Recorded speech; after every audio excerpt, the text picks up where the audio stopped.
दुनिया भर में मदर अर्थ डे मनाया जा रहा है। एक ऐसा दिन जो हमें याद दिलाता है कि ज़मीन सिर्फ हमारी नहीं, आने वाली नस्लों की भी है।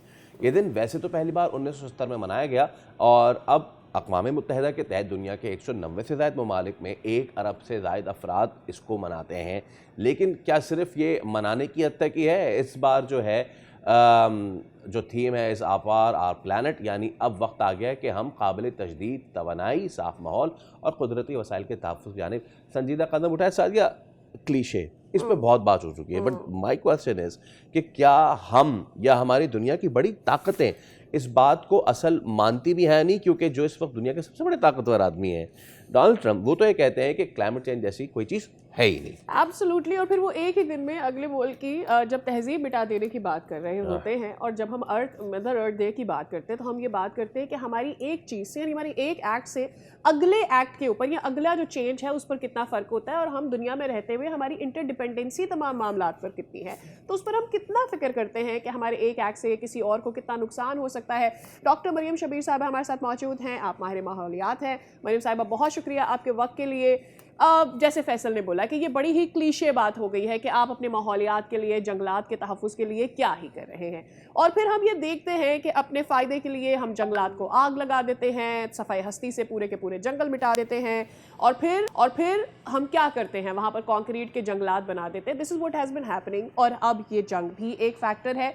ठीक है, इसके पीछे रीजंस जो भी हों, लेकिन उसके माहौलियाती असर तो हैं जो हम सबको ही इसको फेस करना है और हमारी नस्लों को भी। जी सादिया, बिल्कुल सही कहा आप दोनों ने।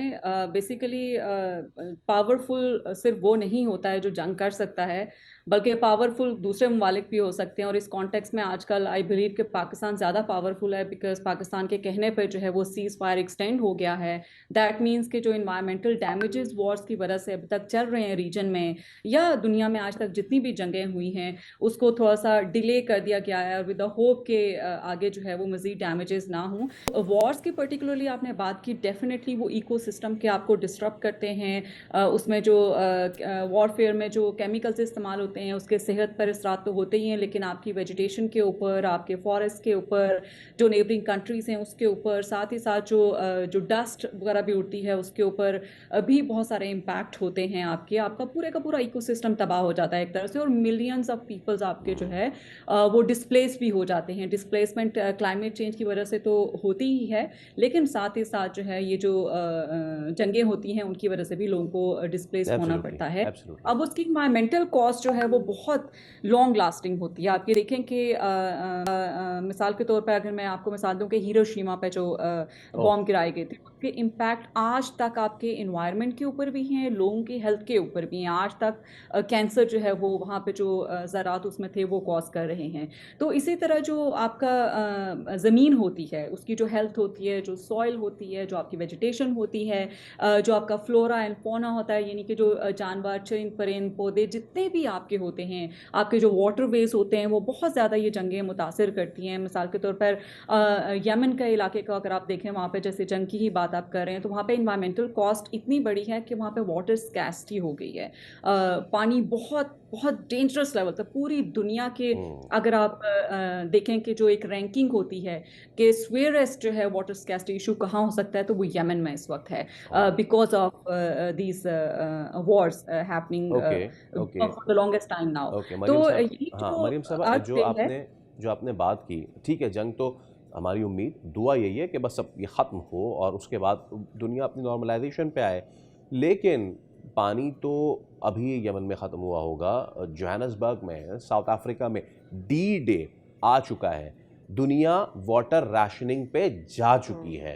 दुनिया इस बात पे जा चुकी है कि अब हमारे पास रिसोर्सेज ख़त्म होते जा रहे हैं। My question is, from Kyoto protocols to this COP 2025 2026 Brazil में होने वाली, पूरी दुनिया में कॉप हुई, फ्रांस में डिसाइड हुआ कि हम ये करेंगे ये करेंगे। जो डिसाइड होता है उसके बाद बड़ी ताकतें उससे पीछे हट जाती हैं जब वो वापस अपने अपने मुल्क चली जाती हैं, चाहे वो क्लाइमेट फाइनेंसिंग का हो, क्लाइमेट फंडिंग का हो, आपकी कार्बन एमिशन से जो नुकसान पहुंच रहा है उससे भरपाई करना हो दूसरे ममालिक को। क्या बड़ी ताकतें आज की डेट में सीरियस है इस बहुत बड़े मामले को लेकर? जी नहीं, अगर स्ट्रेट अवे मैं जवाब दूँ तो बिल्कुल भी जो आपके तरक्की याफ्ता ममालिक हैं वो सीरियस नहीं हैं। क्योंकि अगर वो सीरियस होते तो क्लाइमेट चेंज के ऊपर जो है वो बहुत एग्रेसिवली काम हो रहा होता है और बहुत ज़्यादा इंप्रूवमेंट्स आ रही होती, कार्बन डाइऑक्साइड रिडक्शन पे काम हो रहा होता, मीथेन एमिशंस को कम करने पे काम हो रहा होता, और जो ये जितने जो वॉरफेयर चल रही है उसको कम होने पे जो है वो कंट्रीब्यूशन प्ले हो रहा होता है, जो आपके पेरिस एग्रीमेंट है उससे वॉकआउट ना कर रहे होते, रिन्यूएबल्स की तरफ हम मूव कर रहे होते, और जितना जो स्ट्रेसर है इन्वायरमेंटल स्ट्रेसर उनको हम कम कर रहे होते। लेकिन अनफॉर्चुनेटली वो हो नहीं रहा है। लेकिन अच्छी बात ये है कि बहुत सारे ममालिक ऐसे भी हैं जो रिसोर्सेज ना होने के बावजूद बहुत कुछ कर रहे हैं, और यूरोपियन ममालिक कुछ ऐसे हैं जो आपके बेहतरी की तरफ काम कर रहे हैं। चाइना ऐसा है जो आपके रिन्यूएबल की तरफ भी मूव कर रहा है, साथ ही साथ एयर क्वालिटी पे भी काफ़ी अच्छा वो काम कर रहे हैं, प्रो इन्वायरमेंटल टेक्नोलॉजी पे काम कर रहे हैं। तो आपके पास एग्जांपल्स भी मौजूद हैं कि टेक्नोलॉजी को लेके किस तरह से बेटरमेंट इन्वायरमेंट में आ रही है। कुछ जगहों पे आपके पास एग्जांपल्स हैं कि कम्युनिटी इंटरवेंशन से किस तरह आपके इन्वायरमेंट में बेहतरी आ रही है, और कुछ जगहों पे पॉलिसी इंटरवेंशन से किस तरह बेहतरी आ रही है। और अगर आप गवर्नेंस स्ट्रक्चर्स या पॉलिसी इंटरवेंशन की बात करें तो पंजाब इस वक्त इज़ डूइंग वेरी वेल। जो क्लाइमेट चेंज और इन्वायरमेंट के हवाले से उनके इनिशिएटिव्स हैं, there are lots of programmes जिसमें वो अवेयरनेस से लेके प्रैक्टिकल उस पर अमल होने तक जो है वो इन्वायरमेंट पे काम हो रहा है। तो जो एफर्ट्स हैं वो पॉकेट्स में हैं, स्मॉल साइजेस में हैं, फ्रैगमेंट्स में हैं, लेकिन हमें कलेक्टिव एफर्ट जो है वो इंडिविजुअल लेवल पर भी एज अ सोसाइटी और बड़े ममालिक को भी कलेक्टिव एफर्ट्स करने की ज़रूरत है, तभी ही हमें बहुत बिगर चेंज देखने को मिलेगा। और अगर आज हम कलेक्टिव एक्शन लेते हैं तो हमें 10 से 20 साल जो है वो अभी भी लग जाएंगे थोड़ा सा माहौल को बेहतर करने में, थोड़ी जो एमिशंस है उनको कंटेन करने में, जो टेम्परेचर चेंज है आपका उसको लिमिट करने में हमें टाइम लगेगा, उसको इन्वायरमेंट को रिवाइव होने में, इकोसिस्टम को रिस्टोर होने में। तो मज़ीद आपको बहुत सारे डेकेड्स दरकार हैं जिससे आपके माहौल में बेहतरी आएगी। राइट। मरीम साहिबा, आपका कार्बन एमिशन आप उसे कम कीजिए। हम ये बात तो कर रहे हैं, लेकिन जो ममालिक बहुत ज़्यादा कोल पर रिलाई कर रहे हैं, जो ममालिक अपनी पेट्रोलियम मसनूआत पर ही रिलाई कर रहे हैं, अमेरिका जैसा मुल्क वेनेजुएला पर क्यों हमला करता है, क्यों चाहता है, ये सब हम जानते हैं। सो जिनकी रिलायंस ही ऑयल पर है या पेट्रोलियम मसनूआत पर है, वो क्या करने जा रहे हैं। सो कितना प्रैक्टिकल लगता है। मदर अर्थ डे सेलिब्रेट करना हम सब के लिए एक अच्छी बात है, अवेयरनेस है, लेकिन ये कितना प्रैक्टिकल है कि हम इस तरफ जा भी सकते हैं।